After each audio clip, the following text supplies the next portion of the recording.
So I guess my journey in fishing started, really my earliest memories are down by a river. There's actually a river, Findorn, up in Scotland. And looking back through old photographs, there's pictures of me with one of those little nets you get from a local shop at the seaside, flipping stones over and trying to catch bullheads out of the Findorn. And then I guess I remember catching my first fish in the stream that ran through the farm where we grew up in Lancashire. Little wild trout on worms. That was super cool. And then as I kind of went through school, fishing invariably and pretty much from that moment on became like a safe haven for me. I wasn't great at school. I wasn't really interested. I was kind of more interested in being outside. I didn't really fit in anywhere. I didn't really stand out, and I wasn't overly sporty. I wasn't overly smart. I just didn't want to be there. I couldn't wait to leave. Did terribly in my exams. But I always felt like my safe place was down by the Ribble and the Hodder, the two rivers that I grew up fishing, and getting dropped off there when I was a kid with my mum and a little packed lunch and my thigh waders and my Daiwa rod with that 8 line ratings on it. I think it was a Daiwa Whisker light. And then I kind of got to the age of about 13. I got my first salmon on the fly up in Scotland off the Findorn. And then as I got better at the casting, and me and my dad got better at fishing because we kind of learnt together, I was taken under the wing up in Scotland by a really nice old boy who used to work for my dad called Adrian Ormrod. And Adrian was just like the perfect guy for me to meet. And he downloaded all his kind of lifetime's worth of salmon fishing knowledge. And I was just like a sponge as you were at that stage, learning about fish behaviour and watching the river and fishing the river in different heights. And we caught a lot of fish because there were a lot of fish back then. It's a long time ago for them old. And then I got to the stage where I'd left school. I didn't know what to do other than the fact I wanted to work outside and in the countryside. Unfortunately, through a family contact, I got a job as a ponyman up in Scotland on the west coast at Letterhew Estates near Gairloch on the far side of Lochmarie. Was up there when I was 17. Worked up there for a couple of years. Came back, worked on a couple of trout fisheries, worked at Stock Reservoir when it first opened. And then at that stage, I was completely immersed in the whole sport. I decided that my casting should be better if I wanted to catch more fish, and I was that age where I wanted to catch lots of fish. I think I'm still at that age where I want to catch lots of fish, actually.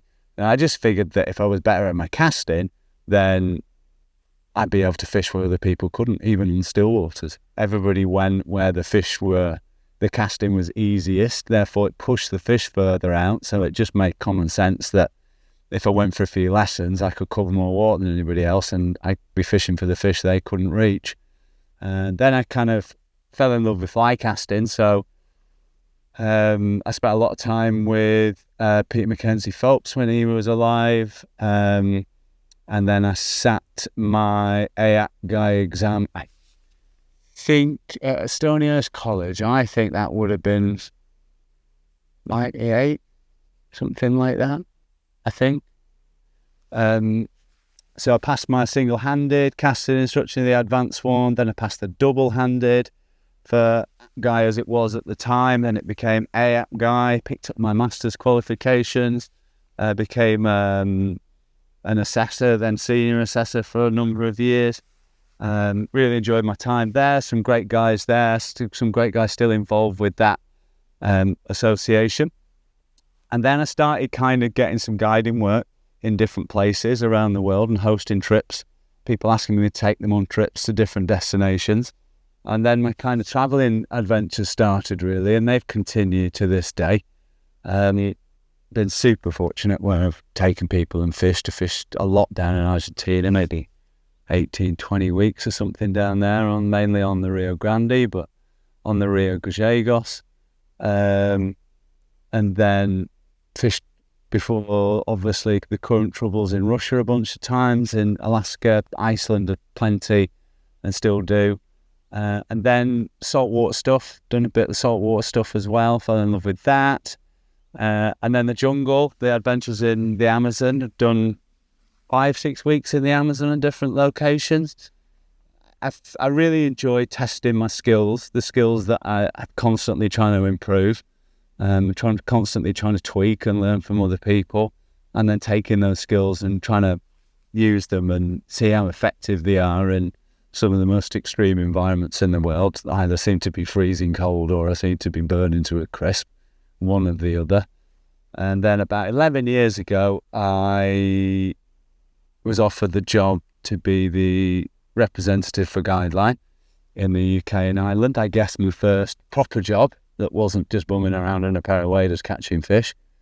Fell in love with the work, which was challenging and still continues to be, but I thoroughly enjoy it. I really enjoy the company of all the guys and girls in Guideline. They are, for me, probably, I know I'm kind of biased because I love working for the company, but it's such an authentic company in so much that when you go to sales meetings or you go to teams meetings or you're having get-togethers, everybody fishes in Guideline. The people who stack the lads and girls in the warehouse, stacking the orders, the people in the office, the people in the boardroom, the sales agents, the finance team, everybody fishes, and everybody fishes at a really high level. And I think that's really important from a fishing brand, that the products are authentic, and they've been tested on wild creatures in wild places. So yeah, and now I spend my time either traveling or I spend my time fishing on the Eden. I fish for trout on the River Ewer. Still love my fishing. I don't teach so much anymore, very occasionally.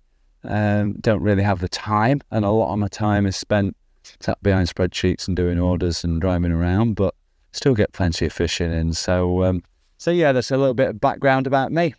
Hope you haven't all fallen asleep.